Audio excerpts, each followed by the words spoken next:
Ecuador está en el 9º lugar del listado de países donde operan intermediarios de la firma Mossack Fonseca para la creación de empresas en el extranjero, de acuerdo a los Panama Papers.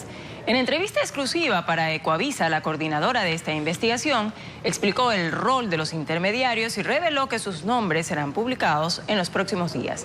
Rafael Hernández con más de este candente tema. Además de ser la subdirectora del Consorcio Internacional de Periodistas Investigativos, Marina Walker es la coordinadora de la investigación, que hoy se conoce como Panama Papers.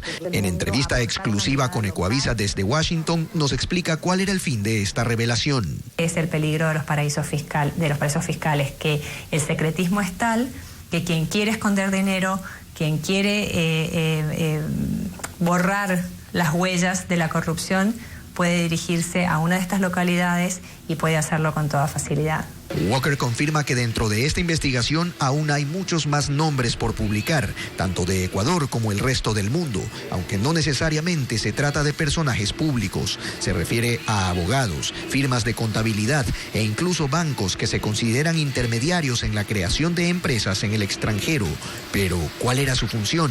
Realmente estos intermediarios trabajan mano a mano con Mossack Fonseca, ellos le traen clientes, Mossack Fonseca busca soluciones con esos intermediarios, son quienes les llevan el negocio. Según el sitio web de los Panama Papers, Mossack Fonseca operó con más de 14.000 intermediarios repartidos en todo el mundo. En primer lugar del listado está Hong Kong, con un total de 2.212 intermediarios. Le sigue de cerca el Reino Unido, con 1.924. En noveno lugar de este listado está Ecuador, donde según la investigación funcionarían 324 intermediarios. A diferencia de Wikileaks, el consorcio de periodistas no tiene previsto subir a su sitio web los casi 11 millones de documentos que obtuvo. Y lo que sí vamos a hacer es a principios de mayo publicar una base de datos con los nombres de personas y de empresas, porque creemos que quien es dueño de una empresa en un paraíso fiscal debe ser información que debe ser pública. Y recordó que en ninguno de los casos ellos afirman que se cometieron actos ilegales, pues eso le compete a las autoridades judiciales de cada país. El asambleísta Andrés Páez planteará un juicio político en contra del fiscal general del Estado, Galo Chiriboga, uno de los ecuatorianos mencionados en los Panama Papers. Por su parte, el fiscal, quien está en España, señaló que acudirá a la asamblea en caso de ser convocado. Paul Romero con el reporte. El legislador Andrés Páez considera que la información difundida por el Consorcio Internacional de Periodistas de Investigación, que reveló la constitución de empresas en paraísos fiscales en el denominado caso Panama Papers, en el que se menciona al fiscal general Galo Chiriboga, es causal para un juicio político. Yo voy a preparar el juicio político y lo voy a someter a consideración de mis colegas. Y haremos pública la lista de quienes deseen firmar el juicio político.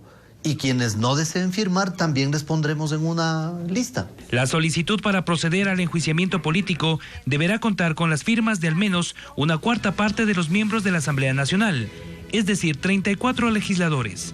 Este martes, el fiscal Galo Chiriboga, mediante videoconferencia desde España, se pronunció al respecto.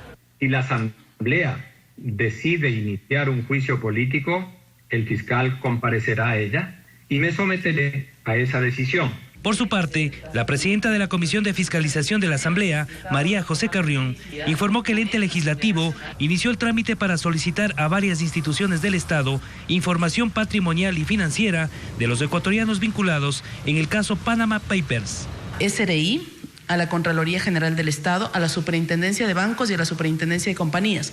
¿Por qué a estas entidades?